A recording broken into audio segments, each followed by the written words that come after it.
Welcome YouTube, this is the Velvet Locs with another video, and in this video I want to talk to you about my pros and cons of having thin locks. And this is going to be a short video, but I need to get some feedback from you guys because, you know, having thin locks has its ups and its downs, and more to me it seemed like it has more downsides than upsides. Now, one of the things that I've noticed as far as having thin locks is they're very delicate. Okay, this is a con. Now, they're very delicate. They can get fragile very easy. They don't really like a lot of manipulation because when you do, over time of using hairpins, using rubber bands, you weaken the lock. It's like you really shouldn't manipulate them too much because they thin out. Now, the second con that I have as far as having thin locks is, yeah, they thin out faster, and I guess that has a lot to do with what you put in your body, nutrition, if you're drinking a lot of water, you know, hydrating your scalp, and I try to do all of that. But having thin locks, and with my DNA and having fine hair and you know, very thin hair to start with, if I'm not careful, the con of that is they thin out faster at the roots. Using those small rubber bands, just like I mentioned in the beginning, whenever I gotta use, like say if I do a braid out and I'm setting my hair that night and I'm braiding my hair and I get to the end, and say, you know, as you can see, my hair is it's different lengths. So if I get to the end, or when I get to the end and it's uneven, I try to go down as far as possible of it being even, and then towards the end of braiding, all right, let me just do a little demo on this one. Okay.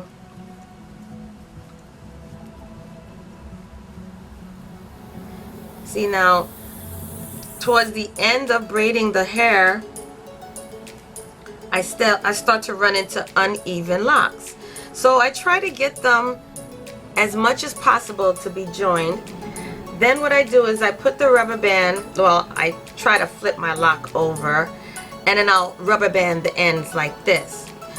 Well, that doesn't always work because when I wash my hair, that's when I have a lot of issues with my ends.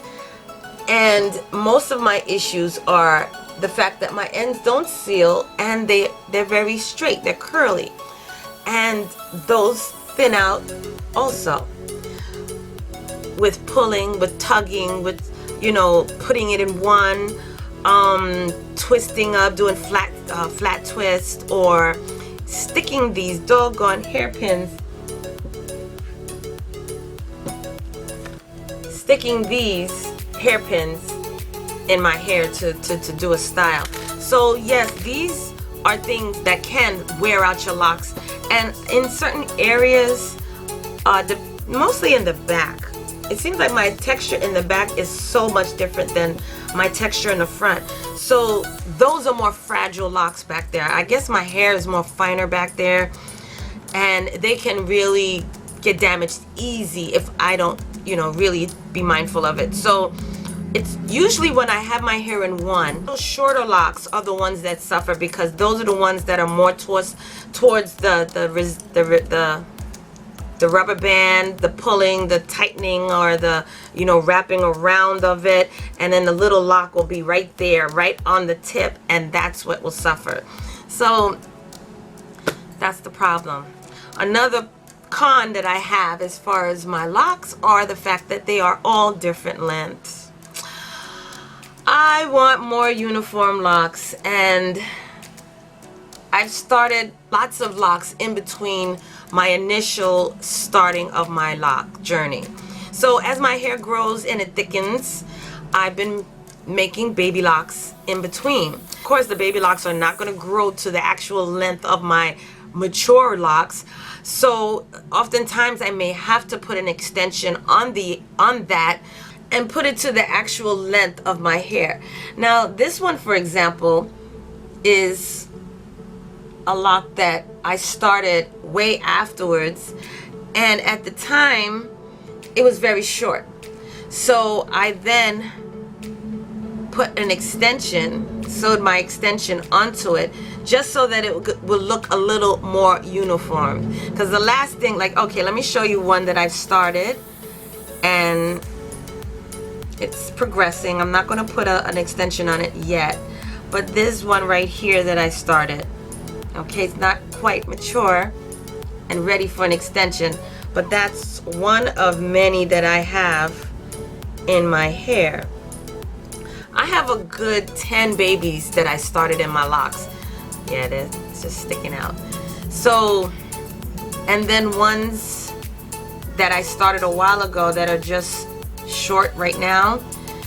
So I have to actually put, you don't have to, but I would prefer to put an extension on it, just so that I don't have short, long, short, long, short, long, short, and they're sticking all over the place. So that's the con of having thin locks. And also when you know, starting up baby locks in between your journey of mature locks. One pro though that I have with having thinner locks is the fact that they dry faster. When I wash my hair, it doesn't take that long to dry in the summer. In the winter, depending on the time that I started washing my hair, or I wash my hair, that would determine how long it would actually take. Now, if I started in the morning, of course, within a few hours, it will be dry. So it does dry faster when they're thinner. Thicker locks absorb more water, holds and retains more water, and it takes longer to dry. So that's the pro of having thinner locks. Another pro of having thinner locks, well, to me at least, I don't know if it's what I'm eating, but mine are growing faster. Now, yes, I'm on a health journey. I do eat well. I eat a lot of healthy foods, more vitamin-rich foods like my avocado. Now, that is the best thing you can do for your hair, is to have an avocado like every day, because it has every vitamin you can think of to take that your body needs. It's the only fruit on the planet that has all your vitamins and nutrients in one fruit. So taking one avocado a day is like taking your multivitamins, and this is high and rich in fiber, high and rich in vitamin E, lots of natural oils, and it's a good fat. So it's wonderful for your scalp, your hair, your nails, your skin. So it helps with promoting hair growth. So yes, one pro of having thinner locks is they grow faster. Now, I've heard that thicker locks take a longer time to grow, because there's a lot more meshing and intertwining that has to be done for it to fill up. But when they're thinner like this, they grow faster. At least I think mine do. I don't know. Yes, another con of having thinner locks is you will have to combine them quite often, depending on the size, thickness that you're looking for. I've done several combinations already. I've done a whole combination on this side last year.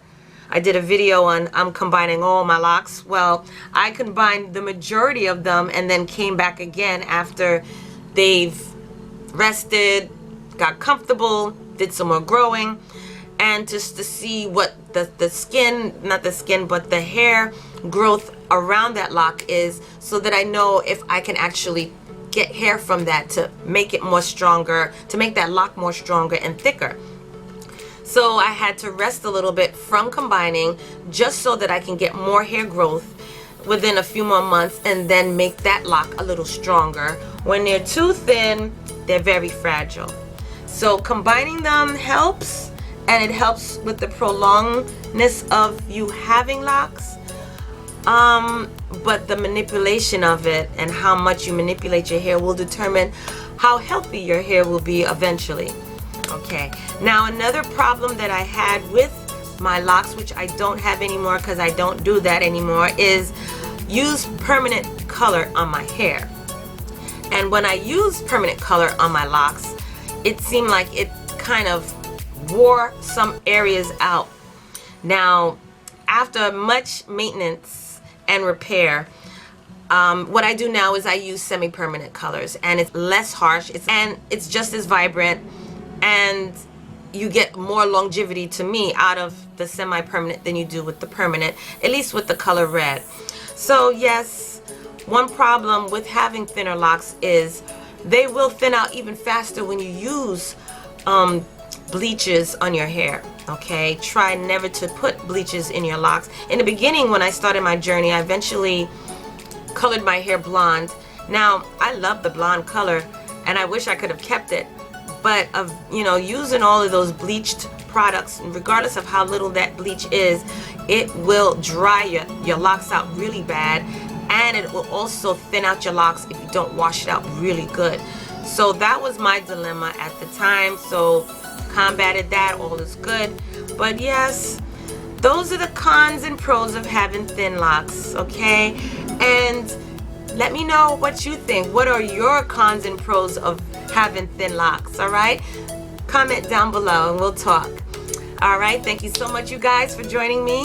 Thank you so much for turning that notification on to your channel so you will not miss another video. And I upload 1 to 4 videos every week. So join me again on the next one.